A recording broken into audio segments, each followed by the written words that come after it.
किसी भी एग्ज़ाम की तैयारी शुरू करने से पहले अगर हमें उस एग्ज़ाम में पूछे जाने वाले सब्जेक्ट्स और सिलेबस की समझ अच्छी होगी तो निश्चित रूप से वो हमारी तैयारी को बहुत आसान कर देगा। तो आज के सेशन में हम डिस्कस करेंगे आरबीआई असिस्टेंट के एग्ज़ाम में पूछे जाने वाले सब्जेक्ट से रिलेटेड क्या क्या सिलेबस रहता है, किस सेक्शन से कितने क्वेश्चन पूछे जाते हैं और जो 2019 में आपका लास्ट एग्ज़ाम हुआ था उसके अंदर किस किस सेक्शन से कितने क्वेश्चन पूछे गए उसका पूरा एनालिसिस हम जानेंगे। बट सेशन में आगे बढ़ने से पहले अगर अभी तक आपने हमारा चैनल सब्सक्राइब नहीं किया तो आप हमारा यूट्यूब चैनल सब्सक्राइब कर लें। फ्री कंटेंट, इस लेक्चर की पीडीएफ और भी बहुत सारी जानकारी के लिए आप हमारे टेलीग्राम चैनल से जरूर जुड़िए। इसका लिंक भी इसी वीडियो के डिस्क्रिप्शन बॉक्स में दिया गया है। तो सबसे पहले पैटर्न में आपको बता देता हूं, सिर्फ 10 से 15 सेकंड यहां पे पैटर्न के बारे में जानना बहुत जरूरी है। आपके आरबीआई असिस्टेंट एग्जाम के अंदर 3 जो है आपकी स्टेजेज होती हैं। सबसे पहला जो है आपका प्रिलिमिनरी एग्जाम होता है जिसमें टोटल 100 क्वेश्चन 100 मार्क्स के और इंडिविजुअली 20-20 मिनट मिलते हैं हर एक सेक्शन को, तो टोटल टाइम 60 मिनट मिलता है।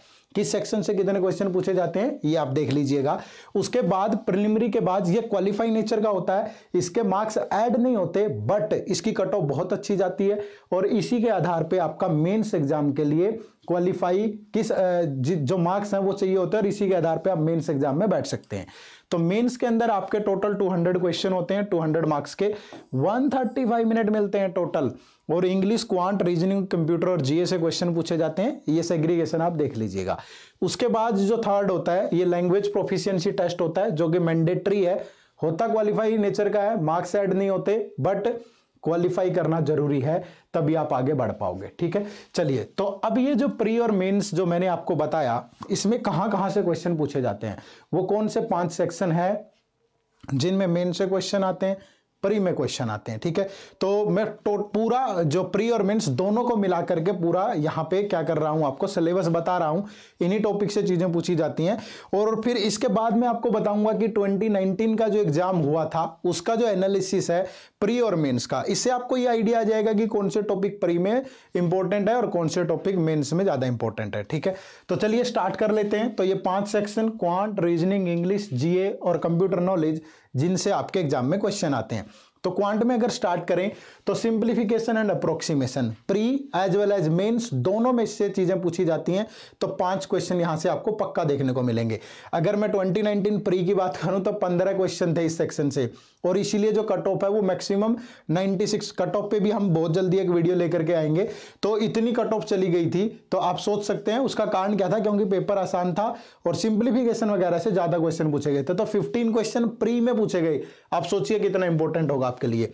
नंबर सीरीज के क्वेश्चन आपको प्री में भी देखने को मिल सकते हैं, मेन में भी देखने को मिल सकते हैं। क्वाड्रेटिक इक्वेशन प्री और मेंस दोनों में से किसी एक में जरूर पूछी जाती है। डाटा इंटरप्रिटेशन, डाटा इंटरप्रिटेशन के अंदर सभी टाइप का डाटा है आपका, चाहे वो लाइन ग्राफ है, बार ग्राफ है, पाई चार्ट है, आपका टेबल वाला है, कैलकुलेट डीआई है, अर्थमेटिक डीआई है, सारी चीजें आ जाती हैं। Percentage, profit and loss, simple interest, compound interest, ratio and proportion, ages, partnership, average, time and work, pipe and cistern भी इसी में आएगा, alligation mixture, time and distance, train का कंसेप्ट भी, बोट्स का भी और रेस वाला भी। मेंसुरेशन के अंदर 2D और 3D 2 डायमेंशनल फिगर भी होंगे और 3 डायमेंशनल फिगर भी होंगे। प्रोबेबिलिटी के अंदर परमुटेशन एंड कॉम्बिनेशन भी आ जाएगा, पूरा कंप्लीट बनेगा। और डाटा सफिशिएंसी ये प्री में नहीं पूछा जाता बट मेंस में पूछा जाता है। वो जब मैं आपको 2019 का एनालिसिस दिखाऊंगा तो आपको वहां पे पता चल जाएगा। चलिए नेक्स्ट सेक्शन की बात करें तो रीजनिंग में अल्फा न्यूमेरिक सीरीज। अब अल्फा न्यूमेरिक सीरीज के मैंने अक्सर देखा आरबीआई असिस्टेंट के अंदर 5 क्वेश्चन पक्का आते हैं। ठीक है, बट वो सीरीज वर्ड फॉर्मेशन पे भी हो सकती है। कुछ वर्ड दे दिए, जैसे 4 से 5 वर्ड दे दिए और बोल दिया कि अगर प्रत्येक वर्ड के सेकंड लेटर को उठा के कोई मीनिंगफुल वर्ड बनाइए, या प्रत्येक वर्ड के फर्स्ट लेटर को नेक्स्ट लेटर से चेंज कर दें और जो लास्ट लेटर है उसको प्रीवियस लेटर से चेंज कर दे तो कितने मीनिंगफुल वर्ड बनेंगे, या जितने भी वो वाला वो स्किप कर दे तो कितने मीनिंगफुल वो बनेंगे, वर्ड बनेंगे। मतलब किसी भी टाइप का हो सकता है। वो सारे क्वेश्चन किस में आते हैं, अल्फा न्यूमेरिक सीरीज के अंदर। Coding and decoding, number based भी हो सकती है, लेटर बेस्ड भी हो सकती है, मिक्स कोडिंग भी हो सकती है। सिलोगिज्म के 5 क्वेश्चन रहते ही रहते हैं, इनइक्वालिटी से 5 क्वेश्चन रहते हैं, ऑर्डर एंड रैंकिंग से 3 क्वेश्चन पूछे जाते हैं, ब्लड रिलेशन से भी 3 से 5 क्वेश्चन, डायरेक्शन सेंस से भी आपके क्वेश्चन आते हैं, सीटिंग अरेंजमेंट चाहे किसी भी टाइप को, रो बेस्ड है, सर्कल बेस्ड है, या आपकी आजकल सर्टेन नंबर पे आ रही है वो वाली है, रो में भी साउथ और नॉर्थ दोनों फेसिंग है, सर्कल में इनसाइड और आउटसाइड दोनों हो सकते हैं, स्क्वायर पे बेस हो सकती है, ट्रायंगल वाली हो सकती है, क्योंकि थोड़ा सा चेंज तो करेगा ना, तो थोड़ा सा आगे तक पढ़िए, अभी तक नहीं पूछी गई इस टाइप की चीजें, बट आगे पूछी जा सकती है, ठीक है ना। पजल में आपकी फ्लोर बेस पजल हो सकती है, मंथ बेस पजल हो सकती है, बॉक्स बेस पजल हो सकती है, और भी बहुत सारी हो सकती है, ब्लड रिलेशन बेस पजल हो सकती है, डायरेक्शन बेस पजल हो सकती है, रैंकिंग बेस पजल हो सकती है, alpha numeric series based puzzle हो सकती है, ठीक है ना। नेक्स्ट है डाटा सफिशिएंसी। अब डाटा सफिशिएंसी कोई अलग चैप्टर नहीं होता, ये भी ध्यान रखना, हर एक डाटा सफिशिएंसी का क्वेश्चन सभी चैप्टर से बन सकता है, कोडिंग एंड डिकोडिंग से, डायरेक्शन से, ब्लड रिलेशन से, रैंकिंग से, सीटिंग अरेंजमेंट से, पजल से, किसी से भी, और मशीन इनपुट आउटपुट वगैरह भी आपको मेंस में देखने को मिल सकता है। तो ये पूरा सिलेबस है, इससे बाहर वो नहीं जाता, ठीक है। नेक्स्ट इंग्लिश की बात करें तो ग्रामर वाला पोर्शन किसी भी टाइप का, कोई भी, चाहे वो कंजंक्शन से आए, चाहे आपका आर्टिकल से आए, नाउन से, प्रोनाउन से, एडजेक्टिव से, तो ग्रामर में पूरा। वकैब में एंटोनिम्स, सिनोनिम्स, ठीक है, वन वर्ड सब्स्टिट्यूशन, यस, थोड़ा बहुत ये सब चीजें देखने को मिल सकती है आपको। रीडिंग कॉम्प्रिहेंशन पक्का आता है, प्री में थोड़ा स्टोरी बेस होता है, इजी होता है प्री, लेकिन मेंस में थोड़ा डिफिकल्ट दे देता है। वर्ड रीअरेंजमेंट आपको जरूर मिलेगी, एरर स्पॉटिंग आपको मिलेंगे, ठीक है, जंबल वर्ड्स आपको मिलता है, सेंटेंस फ्रेमिंग आपको मिलती है, फिल इन द ब्लैंक्स आपको मिलता है, क्लोज टेस्ट आपको पक्का मिलेगा, सेंटेंस रीअरेंजमेंट आपको मिलेगी, और इडियम्स एंड फ्रेजेस आपको मिलेंगे। तो ये इंग्लिश का सिलेबस रहता है, जिस यहां से आपके प्री और मेंस दोनों में क्वेश्चन आते हैं। अगर जनरल अवेयरनेस की बात करें तो सबसे पहले मॉनिटरी पॉलिसी, ठीक है, आरबीआई का एग्जाम है तो मॉनिटरी पॉलिसी से जाहिर सी बात है क्वेश्चन पूछेगा, सीआरआर क्या होता है, एसएलआर क्या होता है, ये सारी चीजें। बैंकिंग एंड फाइनेंशियल अवेयरनेस, ठीक है, स्टैटिक भी हो सकती है, ठीक है, जिसमें टर्म से रिलेटेड, बैंकिंग टर्म से रिलेटेड क्वेश्चन हो सकता है, और करंटली क्या चल रहा है वो भी हो सकता है, ठीक है। इकोनॉमिक टर्म्स आपसे पूछी जाती हैं, बैंकिंग रेट, ठीक है, रिवर्स रेपो रेट, ठीक है, ये सारी चीजें, टर्म्स और प्रोसेस जितने भी हैं। गवर्नमेंट स्कीम कोई भी है, प्रधानमंत्री किसान समृद्धि योजना, प्रधानमंत्री किसान सम्मान निधि योजना, या कोई भी है किसी भी टाइप की, एग्रीमेंट जितने भी होते हैं, ठीक है, कोई फाइनेंशियली कोई एग्रीमेंट है बाहर के कंट्री के साथ, कोई डील है, ठीक है। इसके अलावा स्टैटिक जीके में आपका जितने भी नेशनल पार्क है, एयरपोर्ट है, वाइल्ड लाइफ सेंचुरी है, कोई स्टेडियम है, ठीक है, कोई अवार्ड है, ठीक है, कब शुरू हुआ था, ये वो, तो वो सारी चीजें आपकी स्टैटिक जीके में आ जाती है। स्पोर्ट्स से रिलेटेड कोई भी है, ठीक है। इसके अलावा फिर करंट अफेयर, मोस्टली क्वेश्चन आपके यहीं से रहते हैं 60%। आप सभी जानते हैं कि प्री में ये 3 ही सेक्शन पूछे जाते हैं, मैंने इस वीडियो के स्टार्टिंग में ही बताया, ये 3 सेक्शन प्री में रहते हैं, फिर मेंस में ये पूरा रहता है 5 के 5 पार्ट, 40 क्वेश्चन, ठीक है ना। तो करंट अफेयर 60 मेंस में ही पूछी जाती है, 40 क्वेश्चन आते हैं, बट उसमें से 60% क्वेश्चन जो होते हैं वो करंट अफेयर पे बेस्ड होते हैं। करंट अफेयर में किसी भी टाइप की चीजें, चाहे वो नॉर्मल है, स्पोर्ट्स से रिलेटेड है, कोई डिफेंस मीट है, कोई आपका एग्रीकल्चर पे कोई कुछ भी हुआ है, कोई आपका कानून पास हुआ है, लो जैसे फार्मर बिल आए थे, या कुछ कोई भी किसी भी टाइप की करंट इवेंट जो किसी भी सेक्टर से हो सकती है, फाइनेंस सेक्टर से हो सकती है, बैंकिंग से हो सकती है, स्पोर्ट्स से हो सकती है, मेडिकल से हो सकती है, एग्रीकल्चर से हो सकती है, डिफेंस से हो सकती है, समझ रहे हो, कोई मिलिट्री एक्सरसाइज आपसे पूछी जा सकती है। तो ये सारी चीजें आपकी रहती हैं जनरल अवेयरनेस के अंदर, ठीक है। उसके बाद कंप्यूटर नॉलेज, कंप्यूटर थोड़ा ईजी पूछा जाता है, बेसिक कंप्यूटर पूछा जाता है, जिसमें हिस्ट्री ऑफ कंप्यूटर, जितनी भी जनरेशन के कंप्यूटर है, किस जनरेशन की क्या खास बात है, ये सारी चीजें। उसके बाद बेसिक हार्डवेयर एंड सॉफ्टवेयर, ठीक है, कि कौन सा पार्ट जो है वो इनपुट आउटपुट फाइल, ये वो जितनी भी हो सके, कितनी टाइप की मेमोरी होती है, ये सारी चीजें। कंप्यूटर की जो लैंग्वेज है, चाहे जावा है, C++ है, ये सारी चीजें, उनसे रिलेटेड डिवाइसेस पूछे जा सकते हैं। वायरस और हैकिंग से रिलेटेड क्वेश्चन आते हैं, MS ऑफिस और नेटवर्किंग, इन सब से क्वेश्चन आते हैं, ठीक है। तो ये कंप्लीट आपका सिलेबस है पूरा प्री और मेंस दोनों का। प्री में 3 सब्जेक्ट होते हैं, क्वांट, रीजनिंग और इंग्लिश, जहां से आते हैं वो टॉपिक मैंने सारे मेंशन कर दिए, और मेंस के अंदर 5 सब्जेक्ट। बट ये थोड़ा सा ध्यान रखिए, प्री इजी होता है, मेंस थोड़ा अच्छा होता है, ठीक है, अच्छे का मतलब अच्छा होता है, ये बात ध्यान रखो। जब एक ही एग्जाम के अंदर कोई सब्जेक्ट दो फेजेज में पूछा जाए तो एक फेज में थोड़ा हल्का होगा और एक फेज में बहुत अच्छा होगा, क्योंकि वो सेम नहीं देगा उसी टाइप का। ठीक है, तो मेंस बहुत अच्छा होता है और प्री बहुत हल्का होता है। ठीक है, ये ध्यान रखिए, प्री बहुत ईजी आता है, इसलिए कट ऑफ जो है वो 90+ तक चली जाती है किसी किसी स्टेट की। तो ठीक है ना, तो क्या है कट ऑफ वगैरह का ट्रेंड, वो भी मैं नेक्स्ट वीडियो में आपको बताऊंगा। ठीक है ना, चलो, तो उम्मीद करूंगा कि ये पूरा आपको समझ में आ गया होगा। अब इसको और गहराई से समझने के लिए मैं आपके लिए एक एनालिसिस भी लेके आया हूं। ये आरबीआई असिस्टेंट जो 2019 में पेपर हुआ था उसका प्री एग्जाम का एनालिसिस है ये, फिर मेंस का भी मैं आपको दिखाऊंगा। जैसे अगर इंग्लिश की बात करें तो टोटल 30 क्वेश्चन थे, प्री में 100 क्वेश्चन होते हैं 100 मार्क्स के। ठीक है, तो 30 क्वेश्चन है, और जिसमें स्टोरी बेस्ड एक रीडिंग कॉम्प्रिहेंशन था जिसमें 10 क्वेश्चन थे, पैराजंबल के 5 क्वेश्चन थे, fill in the blanks 5 question, error detection 5 question और वर्ड एक्सचेंज वगैरह के 5 क्वेश्चन थे। तो टोटल 30 क्वेश्चन बने यहां से। ठीक है, और अगर मैं क्वांट की बात करूं तो 15 क्वेश्चन सिंप्लीफिकेशन से ही पूछ लिए। ठीक है, और किसी किसी रीजन की कट ऑफ 96 पॉइंट समथिंग भी चलेगी 100 में से। कारण क्या था, क्योंकि बहुत इजी पेपर था, समझ रहे हो। 20 मिनट में ये 30-35 क्वेश्चन सोल्व करने हैं क्वांट के, और 15 क्वेश्चन सिंप्लीफिकेशन के हैं। और सिंप्लीफिकेशन भी कोई बहुत मुश्किल नहीं, बिल्कुल छोटी छोटी सिंप्लीफिकेशन, समझ रहे हो।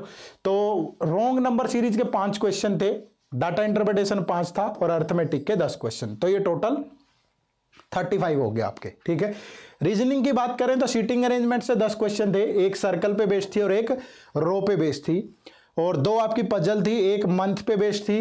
ठीक है, और दूसरी पजल जो थी वो ब्लड रिलेशन पे बेस्ड थी जिससे 3 क्वेश्चन थे, इनइक्वालिटी के 4 क्वेश्चन, डायरेक्शन सेंस के 3 क्वेश्चन, अल्फा न्यूमेरिकल और जो वर्ड फॉर्मेशन से 5 क्वेश्चन, और सिलॉग्स के 5 क्वेश्चन। तो ये 35।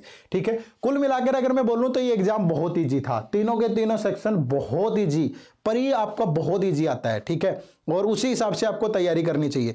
जरूरी नहीं है कि इस बार भी जो आएगा तो वो इजी आएगा, आप अपना टारगेट सेट करिए। अगर इजी आता है तो आपको स्कोर 95 करना है, अगर मॉडरेट आता है तो भी आपको 80+ स्कोर करना है, और अगर डिफिकल्ट आता है तो तब भी आपका टारगेट है कि आपको 70+ करना ही करना है। बाकी डिपेंड करता है कि आपने जिस एरिया से फॉर्म फिल किया है वहां पे वैकेंसी कितनी है, क्योंकि यहां जो कट ऑफ जाती है वो स्टेट वाइज जाती है। ठीक है ना, तो डिपेंड करता है वैकेंसी पे भी। बट ये ध्यान रखिए, पेपर इजी है तो 95 होना चाहिए, मॉडरेट है तो 80+, और डिफिकल्ट है तो 70+। अब आप बोलोगे क्या ये पॉसिबल है? पॉसिबल है, ठीक है, करते हैं लोग। ठीक है, मैं ऐसे ही नहीं बता रहा हूं, जब मैं वीडियो लेकर के आऊंगा कट ऑफ ट्रेंड पे तो आपको पता चलेगा कि कितनी कट ऑफ जाती है। और धीरे धीरे हम आरबीआई असिस्टेंट पे बहुत कुछ लेकर के आ रहे हैं आप लोगों के लिए, तो इसीलिए मैं बोलता हूं बार बार कि हमारा चैनल सब्सक्राइब कर लो अगर आप आरबीआई असिस्टेंट एग्जाम की तैयारी कर रहे हैं, ताकि आपको समय पे सारी जानकारी मिल पाए और आपकी तैयारी में कोई कमी ना रहे। ठीक है, चलो आगे नेक्स्ट। अब ये जो मेंस एग्जाम है उसका भी देख लेते हैं कि एनालिसिस पूरा कि कहां से क्या क्या पूछा गया। जैसे इंग्लिश सेक्शन की बात करें तो रीडिंग कॉम्प्रिहेंशन 10 मार्क्स, बट ये स्टोरी बेस्ड नहीं था, ये अच्छे लेवल का था। ठीक है, sentence improvement 5 question, filling the blanks भी 5, error detection 5, sentence rearrangement 5, cloze test 10। ये ध्यान रखना, प्री और मेंस के लेवल में दिन रात का अंतर था। मैं फिर से दोहरा रहा हूं, प्री अगर यहां है तो मेंस यहां है, ये बात ध्यान रखो। कहीं आप ये सोच लो कि अच्छा है तो एरर डिटेक्शन ही ना, प्री में भी 5 के मेंस में, बट लेवल का फर्क है बहुत। ठीक है, तो तैयारी मेंस के हिसाब से करिए, प्री तो अपने आप ही निकल जाएगा। नेक्स्ट अगर क्वांट की बात करें तो डाटा इंटरप्रिटेशन के 15 क्वेश्चन थे भाई, एक कैसलेट डीआई था, देखो आ गया फर्क, वहां एक ही डीआई था और वो इजी था, लेकिन यहाँ पे 3 डीआई है, एक कैसलेट है, एक मिशिंग है और एक लाइन ग्राफ है, और तीनों बहुत अच्छे लेवल के। सिंप्लीफिकेशन के 5 क्वेश्चन है, और उसके बाद आप सिंप्लीफिकेशन में ही फर्क देखोगे, जो प्री की सिंप्लीफिकेशन है वो बहुत सिंपल है, और मेंस की सिंप्लीफिकेशन है वो बहुत अच्छे लेवल की है, समझ रहे हो। अब उसके बाद अर्थमेटिक पे आ जाओ, 20 क्वेश्चन पूछे गए और इजी नहीं थे, समझ रहे हो। 20 में से 5-7 क्वेश्चन तो ऐसे देख कि बिल्कुल घर पे बैठ के भी सोल्व करो तो टाइम लगे उनको सोल्व करने में। ठीक है ना, चलो नेक्स्ट। अब रीजनिंग की बात कर लेते हैं, तो सीटिंग अरेंजमेंट से 15 क्वेश्चन है, सर्कल पे बेस्ड थी, रो पे बेस्ड थी, और फिर एक सर्टेन नंबर ऑफ पर्सन पे बेस्ड थी। पजल पे बात करें तो पजल 5 क्वेश्चन थे, लेकिन मंथ बेस्ड थी, जिसमें 2 डिफरेंट डेट को कुछ पर्सन्स बैंक में ज्वाइन करते हैं, कुछ 7 को कोई 16 को ऐसे देके दिया हुआ था। अरेंजमेंट की बात करें तो ये एक अलग टाइप की अरेंजमेंट थी, 3 question, direction sense 3 question, alpha numeric और वो word formation 4 question, ranking 3, data sufficiency, blood relation. तो टोटल 40 क्वेश्चन इस सेक्शन से भी थे, सभी से 40-40 ही आते हैं। अगर कंप्यूटर पे बात करूं तो जो मैंने आपको बताया इन्हीं पे बेस्ड क्वेश्चन थे, इनसे बाहर नहीं था, ठीक है।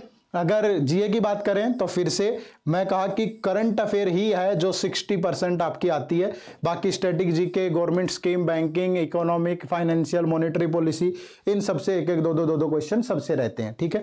तो यहां से फिर टोटल 40 क्वेश्चन।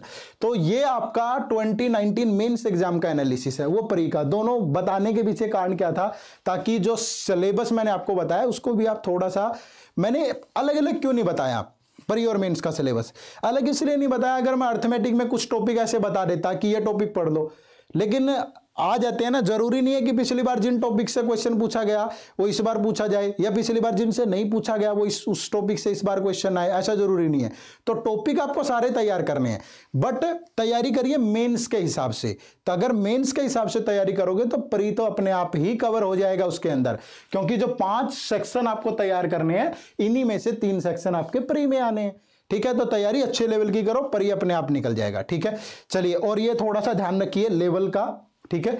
चलो, तो आज के इस सेशन में सिर्फ यही आप लोगों को बताना था कि कैसा सिलेबस रहता है, क्योंकि बिना सिलेबस के आप कुछ भी पढ़ते रहेंगे तो वेस्टेज ऑफ एनर्जी और मनी होगा, टाइम होगा, ठीक है। तो उससे बचना है हमें थोड़ा सा, और अपनी तैयारी को थोड़ा सा सुदृढ़ तरीके से आगे बढ़ाना है, ठीक है।